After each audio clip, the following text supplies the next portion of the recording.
10 محرم الحرام کے ساتھ 9 محرم کا روزہ بھی ملا لیا جائے، یا 10 محرم الحرام کے ساتھ 11 محرم کا بھی روزہ ملا لیا جائے، یعنی 11 اور 10 کا روزہ رکھا جائے یا 10 اور 9 کا روزہ رکھا جائے، یہ بہتر، اولا اور افضل ہے۔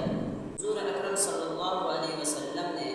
معمول کے مطابق ہمیشہ 10 محرم کا ہی روزہ رکھا ہے۔ ایک بار ارشاد فرمایا کہ تم یہود کی مخالفت کرو، وہ 10 محرم کا ہی روزہ رکھتے ہیں، لہذا تم ایک اور اضافہ کرو، اور یہ بھی فرمایا کہ میری بھی تمنا ہے کہ آئندہ سال ایک کا اضافہ کرو۔ تو چونکہ آپ صلی اللہ علیہ وسلم آئندہ سال زندہ نہیں رہے، اس بنا پر ہم کہتے ہیں کہ صرف 10 محرم کا روزہ رکھنا جائز تو ہے، لیکن افضل اور اولا اور بہتر نہیں ہے۔ لہذا بہتر یہ ہے اور افضل اور اولا یہ ہے کہ 10 محرم الحرام کے ساتھ 9 محرم کا روزہ بھی ملا لیا جائے، یا 10 محرم الحرام کے ساتھ 11 محرم کا بھی روزہ ملا لیا جائے، یعنی 11 اور 10 کا روزہ رکھا جائے یا 10 اور 9 کا روزہ رکھا جائے، یہ بہتر، اولا اور افضل ہے۔ حضور اکرم صلی اللہ علیہ وسلم نے معمول کے مطابق ہمیشہ 10 محرم کا ہی روزہ رکھا ہے۔ ایک بار ارشاد فرمایا کہ تم یہود کی مخالفت کرو، وہ 10 محرم کا ہی روزہ رکھتے ہیں، لہذا تم ایک اور اضافہ کرو، اور یہ بھی فرمایا کہ میری بھی تمنا ہے کہ آئندہ سال ایک کا اضافہ کرو۔ تو چونکہ آپ صلی اللہ علیہ وسلم آئندہ سال زندہ نہیں رہے،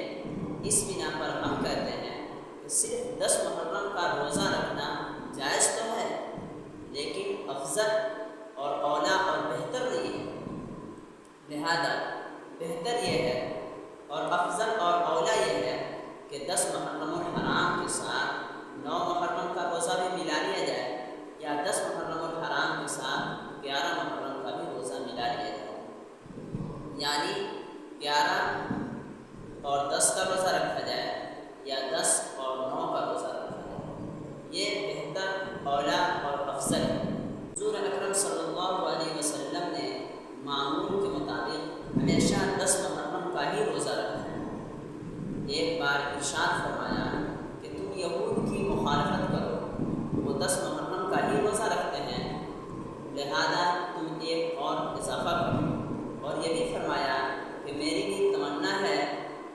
کہ آئندہ سال ایک کا اضافہ کرو۔